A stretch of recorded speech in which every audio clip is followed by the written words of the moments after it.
Hello friends, I am Anil Aitan. Class 10th NCERT mathematics के इस नए वीडियो में आप सभी का स्वागत है। फ्रेंड्स, चैनल को अभी तक सब्सक्राइब नहीं किया है तो जल्दी से सब्सक्राइब कीजिए, बेल आइकन को प्रेस कीजिए ताकि नए वीडियो आने पर आपको नोटिफिकेशन प्राप्त हो सके। फ्रेंड्स, इस वीडियो में आप समझेंगे एक्सरसाइज 5.3 के क्वेश्चन नंबर 11 को। यदि किसी AP के प्रथम n पदों का योग 4n - n² है, AP के n पदों का योग दिया हुआ है, तो इसका प्रथम पद अर्थात S1 ही प्रथम पद होता है, वो ज्ञात करना है। क्या है?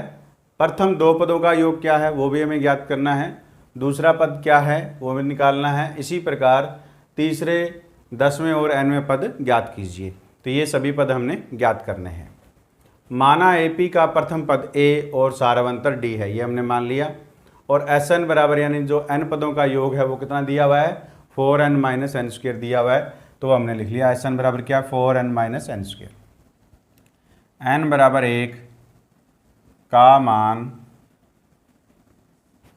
1 में रखने पर हमारे क्वेश्चन दिया गया है, उसमें n बराबर 1 रख देते हैं। तो क्या आएगा? S1 4 × 1 - 1 का स्क्वायर। तो ये कितना आ गया? 4 - 1 = कितना आ गया? 3। तो S1 का मान कितना आ गया? 3। S1 का मतलब ये है कि एक पद का योग। तो एक पद का योग क्या होता है? प्रथम पद होता है। तो इस प्रकार A बराबर A1 होता है, वही क्या है? S1 है, और इसका मान क्या है? 3 है। तो इस प्रकार AP का प्रथम पद क्या आ गया हमारे पास? 3 है। n बराबर 2 का मान समीकरण 1 में रखने पर, तो समीकरण 1 क्या है हमारे पास? Sn बराबर क्या है? 4n - n²। तो n की जगह हम रख देते हैं 2। तो यहाँ 4 × n है तो क्या हो जाएगा? 4 × 2 - n² है, तो n की जगह हम क्या रखेंगे? 2। तो 2 का स्क्वायर। तो 4 × 2 कितना हो गया? 8 - 2 का स्क्वायर कितना आ गया? 4। तो ये 8 - 4 = 4। तो S2 का मान कितना आ गया हमारे पास? 4 आ गया। तो हमें प्रथम दो पदों का योग क्या है? तो दो पदों का योग कितना है? 4 है। ये हमने ज्ञात किया। अब हमें निकालना है दूसरा पद। तो दूसरा पद हम कैसे निकालेंगे कि दो पदों का योग है, कितना है? 4 है। तो S2 को हम क्या लिख सकते हैं? A1 + A2 लिख सकते हैं। दो पदों का योग यही है। तो कितना दे रखा है? 4। और A1 यानी प्रथम पद कितना दिया हमारे पास? 3 है। तो यहाँ पुट कर देते हैं 3 + A2 = 4। तो अब 3 को हम राइट हैंड साइड ले जाते हैं। तो A2 = कितना आएगा हमारे पास? 4 - 3। तो A2 की वैल्यू कितनी आ गई हमारे पास? 1। तो इस प्रकार AP का दूसरे पद का मान क्या है? 1 है। ये हमने ज्ञात किया। अब हमें निकालना है इसी प्रकार तीसरे पद का मान ज्ञात कीजिए। n बराबर 3 का मान 1 समीकरण 1 में रखने पर, तो समीकरण 1 क्या दिया गया? Sn। तो इस n में हम क्या रख देते हैं? n का मान 3 रख देते हैं। तो क्या आएगा? S3 = क्या है? 4n।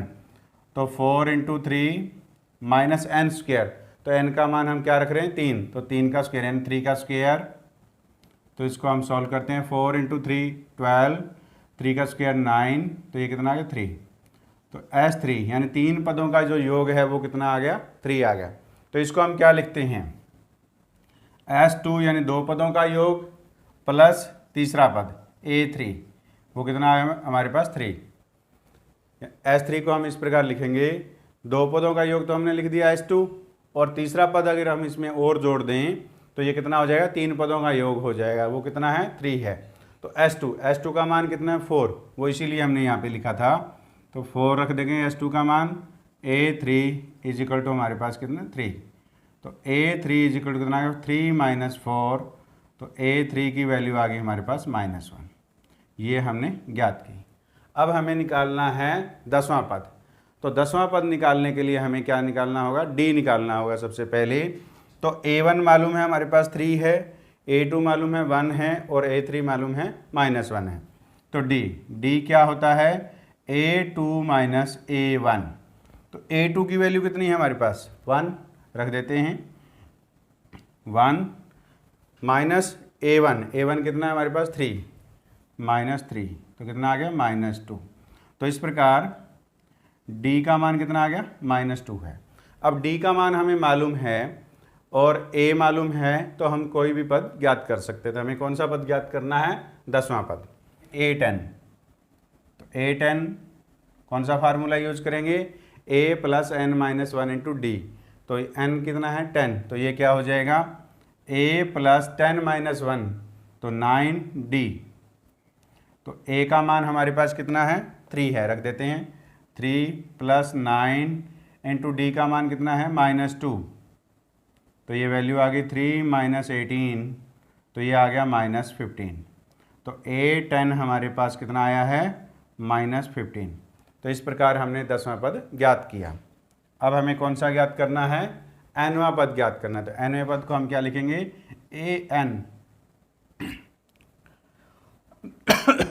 nवें पद को क्या लिखेंगे an = A + n-1 into D ये लिखा जाएगा। तो यहाँ पे A और D का मान भर देते हैं। तो A का मान है 3 + n-1 इंटू डी कितना है -2 तो 3 - 2n + 2 an = कितना आ गया 3 + 2 कितना हो गया 5 और -2n। तो ये हमने an का मान ज्ञात किया। उम्मीद है ये क्वेश्चन आपको समझ में आया है। समझ में आए तो इस वीडियो को लाइक कीजिए, अपने दोस्तों के साथ शेयर कीजिए और चैनल को सब्सक्राइब कीजिए।